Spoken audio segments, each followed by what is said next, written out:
I've always been intrigued by those Koei historical simulation games. They're like giant board games with tons of rules and systems to learn. Since they've been around for so long and have been so successful, I'm sure they're really fun to play once you get the hang of them. I'd like to get into those games someday, but they're still a little too intimidating. That's why I decided to ease my way into the genre by first playing Inindo, Way of the Ninja. This game has some gameplay elements reminiscent of historical simulation games, but at its core it is a turn-based JRPG. I'm much more familiar with JRPGs, so I think it will be much easier for me. Actually, I've tried to play this game several times in the past, but I always gave up at the beginning of the game because I thought it was way too hard and I didn't know where to go. But this time I'm going to really get into it and try to master all its systems to get as far as I can. Here's my review of the 1992 SNES game, Inindo, Way of the Ninja, with screenshots I took during my playthrough. Let's start with the story. This game actually presents Japanese history from an interesting angle. In Inindo, Oda Nobunaga is actually depicted as evil, and the ultimate goal of the game is to assassinate him. In 1951, the army of Oda Nobunaga attacked the people of Iga province in Japan. Our character, too young to join the battle, is ordered to run away to a secret village and train until he is strong enough to take revenge. So for most of the game, you have to travel to different training grounds to learn ninjutsu spells. Even though this game is inspired by historical events and tries to be realistic, it still has a fantasy aspect with magic spells, monsters, and such. This quest for revenge is pretty much the whole story of Inindo. It's basically a season of Dragon Ball Z. A bad guy kicks your ass at the beginning of the season, you train to get stronger during the season, and then at the end of the season you beat the bad guy. I wish there was more to the story. Looking forward to what's going to happen in the story would have given me a bigger incentive to push through the more tedious parts of the game. As far as I know, the main character doesn't have a canonical name. I decided to call him Zakumi, a name I often use in video games that doesn't mean anything but sounds cool. Maybe it would have been more immersive if I had used a real Japanese name. Oh well, too late for that. Inindo has a lot of systems, which makes it a very complex JRPG. It can feel a little intimidating at first, but once you make the effort to dive into all these systems and understand how they work, it's really rewarding. This is part of the appeal of these complex Koei games. One of these systems is the day-night cycle. The game begins on June 15th, 1582, and time continues to advance. You have until January 1st, 1601 to kill Nobunaga. If you walk around the world map for a while, your character will get tired and need to rest. You may be attacked by enemies while you sleep, so it's better to rest in towns if you can. There's also a gambling system in the form of some kind of bingo game. It's not completely gambling because with good timing you can sometimes get the numbers you want. There are some pretty good items you can get from this game. There are many other systems, and on top of those, Inindo has really difficult battles. I remember trying this game a few times in the past, but giving up because it was too hard. Inindo has a traditional turn-based system with positioning. This means that if you're too far away from an enemy, you won't be able to attack them with melee attacks, so you'll either have to use ranged attacks or spend a turn to get closer. This adds another layer of tactical depth to the game. If a character dies during a battle, there is a chance that he will permadeath after the battle. This makes the game even more hardcore than it already is. But if he doesn't die, he will get the injured status.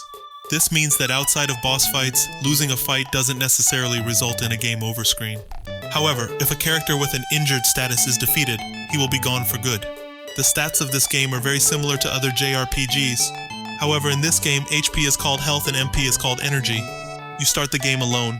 Once you reach level 7, you can recruit 2 characters to your party. In order for a character to join your party, you must convince him by gaining his trust. To do so, you can talk to him or duel with him. You gain trust faster by winning a duel against him, but you risk killing him or not seeing him for a while, so it is a double-edged sword. You gain trust faster with some characters than others. As for me, I invited the characters to my party that I thought looked the coolest. Luckily, one is a tank and the other is a healer, and with me as the damage dealer, it was a perfect balance. The vast majority of the battles in this game occur in dungeons. Many of the dungeons in this game are very straightforward.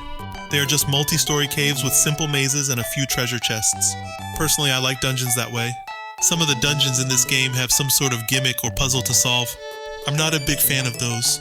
That said, it's nice that each dungeon has something that makes it different from the others.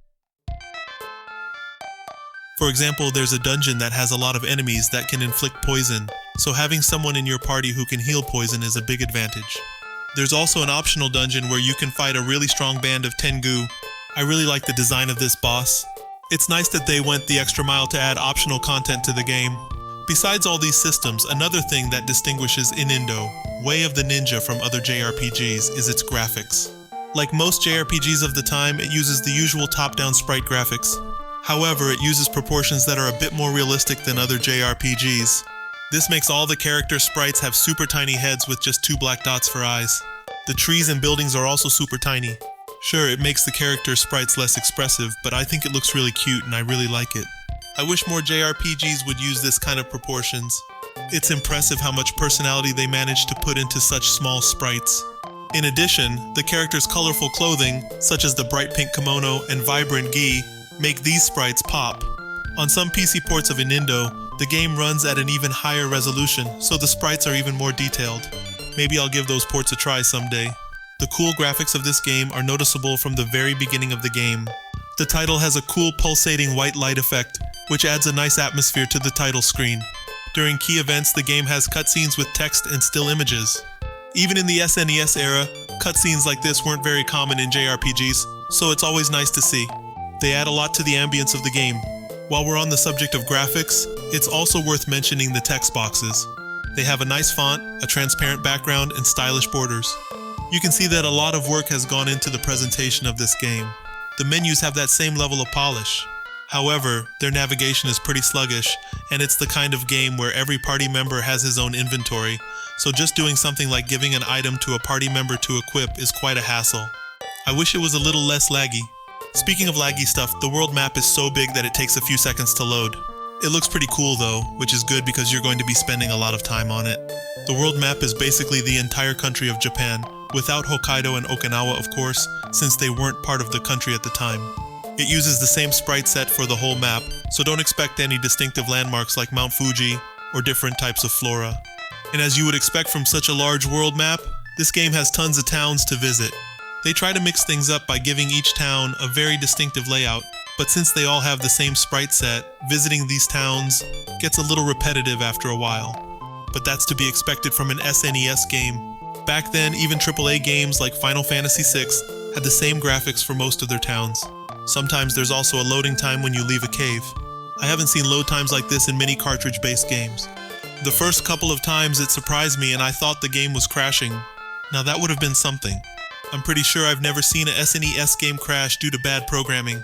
In the 8-bit and 16-bit eras, when a game crashes, it's usually due to hardware problems. The graphics of the battles are another strong point of Inindo, Way of the Ninja. They are reminiscent of the 16-bit Final Fantasy games in which the view is from the side. And just like in those old Final Fantasy games, the human enemies are much bigger than your party members. It makes them more imposing, which makes winning battles feel more rewarding. There are some pretty cool looking enemies. There's even a monster that looks like Blanca from Street Fighter 2. The black outlines of the characters and enemies help them stand out from the background. One downside is that all your weapons have the same appearance. For example, I once equipped a mace and my character was still shown as holding a sword. In the Final Fantasy series, since the very first game on the NES, all weapons have had a unique appearance. So I was a bit disappointed when I equipped a new weapon for the first time in Inindo. I really like the graphics of Inindo, but I can't say the same about the music. It's not the strongest point of that game. With its Japanese style, it fits the premise of the game. So from that perspective, I guess it gets the job done. But it's not something I would listen to outside of the game. And sometimes the instruments sound a bit grating. Before its release on the SNES, Inindo was published on several Japanese PCs. Maybe the music sounds better on those? However, something I didn't expect that impressed me was that as you progress through the game, the world map music changes. And these are some of the best music tracks in the game. I haven't even mentioned the daimyo battles and other elements of Inindo Way of the Ninja that are reminiscent of Koei's historical simulation games. To be honest, when I got to the point in the game where I had to get into that stuff, I completely lost interest and stopped playing. This game is fun for the first few hours, but probably due to its almost complete lack of story progression, it's hard to find the motivation to stick with it until the end. Still, if you're intrigued by this game, I'd say give it a try. Maybe you'll get more out of it than I did. And you know, sometimes you feel like playing something a little more obscure than your usual FF6, Chrono Trigger, or Breath of Fire. And for that, Inindo hits the spot pretty well. That said, I enjoyed it enough that it made me want to try the other Koei games with JRPG elements, such as Uncharted Waters. I'm also curious to see what the Japanese PC ports of Inindo look like. This concludes my review of Inindo Way of the Ninja. Thank you for watching and see you in the next video.